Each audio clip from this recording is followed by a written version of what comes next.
Mi abuelo siempre decía que las herencias no sacan lo peor de la gente, sino que simplemente revelan lo que ya estaba ahí escondido. Y yo nunca entendí bien esa frase hasta el día en que el abogado nos llamó para leer su testamento. Porque en ese momento todavía creía que mi familia era bastante normal con sus diferencias, como cualquier otra, pero sin nada realmente oscuro digno de una historia de esas que uno lee en internet. Todo cambió esa tarde en la que nos reunimos en la vieja casa de mi abuelo, una casa grande de madera con pasillos largos que crujían al caminar, y con ese olor a café viejo y humedad que nunca se iba del todo aunque abrieras todas las ventanas. Mi nombre es Daniel y soy el menor de 3 hermanos, además de tener 2 primos que siempre estuvieron cerca porque crecimos prácticamente juntos. Mi abuelo nos crió a todos en cierta forma después de que mis padres se mudaron a otra ciudad por trabajo. Así que su muerte no solo fue un golpe emocional, sino también el inicio de algo que ninguno de nosotros esperaba. La tensión ya se sentía desde antes de que llegara él. Abogado, mi hermano mayor, Ricardo, estaba inquieto caminando de un lado a otro. Mi hermana Laura apenas hablaba, y mis primos Andrés y Sofía intercambiaban miradas como si ya sospecharan que algo no iba a ser tan simple como repartir dinero y propiedades. Cuando el abogado finalmente llegó con su portafolio negro y su actitud demasiado formal para una reunión familiar, supimos que aquello no iba a ser una simple lectura. Se sentó frente a nosotros, sacó los documentos y, sin mucho preámbulo, comenzó a leer el testamento de mi abuelo, quien, según sus propias palabras, había decidido estructurar su herencia de una manera poco convencional para asegurarse de que cada uno de nosotros demostrara algo más que interés por el dinero. Al principio creí que se trataba de alguna especie de broma o de una de esas excentricidades de viejo, pero conforme avanzaba la lectura nos dimos cuenta de que hablaba completamente en serio. La herencia no sería entregada de inmediato. En su lugar, cada uno de nosotros recibiría una tarea específica que debía cumplir en un plazo determinado, y solo si lo hacíamos podríamos acceder a nuestra parte. Todo esto acompañado de cartas personales que él había dejado para cada uno, con instrucciones detalladas y una condición final que nos dejó completamente desconcertados. Nadie podría vender ni dividir la casa hasta que todas las tareas fueran completadas, y el proceso. Ricardo fue el primero en recibir su sobre. Lo abrió con cierta ansiedad y empezó a leer en silencio. Su expresión cambió de inmediato de confianza a confusión, luego a enojo. Laura recibió el suyo y, aunque trató de mantenerse calmada, pude notar cómo sus manos temblaban ligeramente. Andrés soltó una risa nerviosa cuando vio el contenido del suyo, y Sofía simplemente se quedó congelada mirando el papel, como si no pudiera procesarlo. Cuando finalmente llegó mi turno, dudé un momento antes de abrir el sobre porque algo en el ambiente ya no se sentía bien. Era como si la casa misma estuviera observándonos, esperando algo. Dentro del sobre encontré una carta escrita a mano, con la letra inconfundible de mi abuelo. En ella me pedía que buscara una caja de madera escondida en algún lugar de la casa, una caja que, según él, contenía la verdad sobre nuestra familia y que debía encontrarla antes que los demás. Pero lo que más me inquietó fue la última línea: no confíes en nadie, ni siquiera en quienes crees conocer mejor. Levanté la mirada y noté que todos parecían igual de perturbados. Nadie quería ser el primero en hablar hasta que Ricardo rompió el silencio diciendo que todo eso era absurdo, que nuestro abuelo estaba jugando con nosotros incluso después de muerto. Pero el abogado intervino asegurando que las condiciones eran legales y que si alguno decidía no participar, simplemente perdería su parte de la herencia. Eso bastó para que nadie se levantara de la mesa. Decidimos quedarnos en la casa al menos unos días para intentar entender qué estaba pasando y cumplir con lo que se nos había pedido. Al principio intentamos colaborar, pero pronto quedó claro que las tareas no estaban diseñadas para trabajar en equipo, sino todo lo contrario. Cada uno tenía información incompleta y objetivos que parecían cruzarse con los de los demás, creando una competencia silenciosa que poco a poco fue erosionando cualquier intento de cooperación. Mi tarea me llevó a explorar cada rincón de la casa, desde el ático, lleno de cajas viejas, hasta el sótano oscuro donde casi nunca bajábamos. Encontré fotos, antiguas cartas sin abrir y objetos que nunca había visto antes, pero nada de la caja que buscaba. Mientras tanto, escuchaba discusiones en otras partes de la casa. Ricardo acusaba a Andrés de ocultar información. Laura se encerraba por horas en su habitación leyendo documentos, y Sofía pasaba largos periodos en el jardín como si intentara escapar de todo aquello.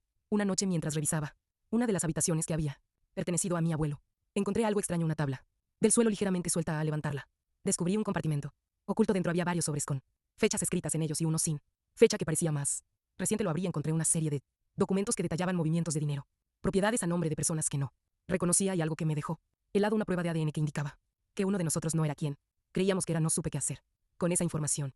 Al principio pensé en confrontar a los demás, pero recordé la advertencia de mi abuelo, así que decidí guardarlo en secreto por el momento. Sin embargo, esa noche no pude dormir y empecé a observar a mi familia con otros ojos, tratando de encontrar pistas de quién podría ser el impostor, si es que eso era lo que significaba aquel documento. Al día siguiente, las cosas empeoraron. Ricardo anunció que había encontrado algo que cambiaba completamente el juego, pero se negó a compartirlo a menos que todos reveláramos lo que habíamos descubierto. Andrés reaccionó mal, acusándolo de querer manipularnos. Laura finalmente explotó diciendo que ya no podía seguir con ese juego enfermo, y Sofía simplemente se levantó y salió de la casa sin decir una palabra. Decidí seguirla. La encontré sentada en el jardín con la mirada perdida. Cuando me acerqué, me confesó que su tarea implicaba encontrar a alguien fuera de la familia, a alguien que, según nuestro abuelo, tenía derecho a una parte de la herencia, pero que nunca había sido reconocido oficialmente. Me dijo que no sabía si debía hacerlo porque eso significaría reducir lo que todos recibiríamos, pero también porque implicaba sacar a la luz un secreto que podría destruir lo poco que quedaba de nuestra familia. Fue entonces cuando todo empezó a encajar. Las tareas no eran independientes, estaban conectadas de formas que no habíamos entendido.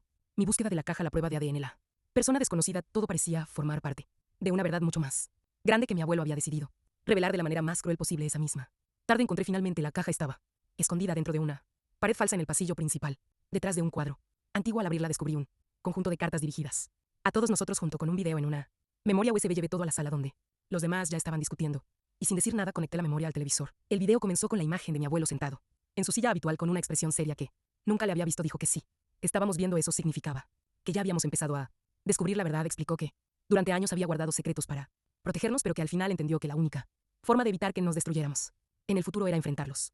Ahora reveló que uno de nosotros no era hijo biológico de quien creía, y que además existía otro heredero fuera de la familia, alguien que había sido apartado por decisiones que él mismo lamentaba profundamente. Pero lo que realmente nos dejó en silencio fue la última revelación. Dijo que la Mayo era parte de su fortuna. No sería para quien completara las tareas más rápido, ni para quien descubriera más secretos, sino para quien demostrara ser capaz de mantener unida a la familia después de conocer toda la verdad. Nadie habló durante varios minutos. El ambiente había cambiado por completo. Ya no se trataba de dinero, sino de algo mucho más complicado. Finalmente Laura rompió el silencio diciendo que ya sabía quién era la persona que no encajaba. Andrés la miró con furia y Ricardo intentó intervenir, pero Sofía regresó en ese momento acompañada de una mujer que ninguno reconocía. La mujer se presentó como Elena y dijo ser hija de mi abuelo, fruto de una relación que nadie conocía. Explicó que había sido contactada por Sofía y que no venía por dinero, sino por respuestas. Lo que siguió fue una cadena de confesiones, acusaciones y verdades que salieron a la luz sin control, hasta que finalmente entendimos que la prueba de ADN no señalaba a uno de nosotros, sino que confirmaba que Elena era realmente parte de la familia. En medio de todo aquello me di cuenta de algo. Mi abuelo nunca quiso que compitiéramos. Quería que colaboráramos, pero diseñó todo de una forma tan retorcida que casi logra lo contrario. Fue entonces cuando tomé una decisión. Les mostré los documentos que había encontrado desde el principio y expliqué todo lo que sabía. Al hacerlo, sentí que estaba rompiendo la única regla que me había dado, pero también entendí que era la única forma de cumplir con lo que realmente importaba. Poco a poco la tensión empezó a disminuir, no porque resolviéramos todo de inmediato, sino porque finalmente dejamos de ocultarnos cosas. Ricardo admitió que había considerado quedarse con información para beneficiarse. Laura reconoció que estaba dispuesta a abandonar todo. Sofía confesó que no sabía en quién confiar, y Andrés simplemente dijo que siempre había sentido que algo no encajaba. Al final no hubo un ganador claro ni una distribución perfecta del dinero, pero sí hubo algo que ninguno esperaba. Logramos entendernos de una manera que nunca habíamos hecho antes. Elena decidió quedarse en contacto con nosotros, y aunque no todo fue fácil, al menos dejamos de vernos como rivales.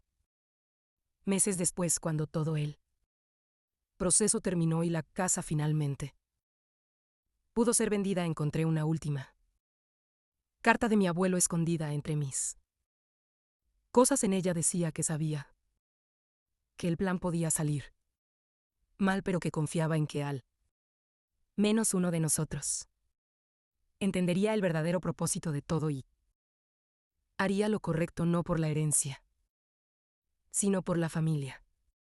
A veces me pregunto qué habría pasado si nadie hubiera encontrado la caja, o si hubiéramos seguido compitiendo hasta el final. Pero luego recuerdo algo que dijo en el video y que en ese momento no entendí del todo. Las herencias no se tratan de lo que te dejan, sino de lo que decides hacer con lo que descubres en el camino.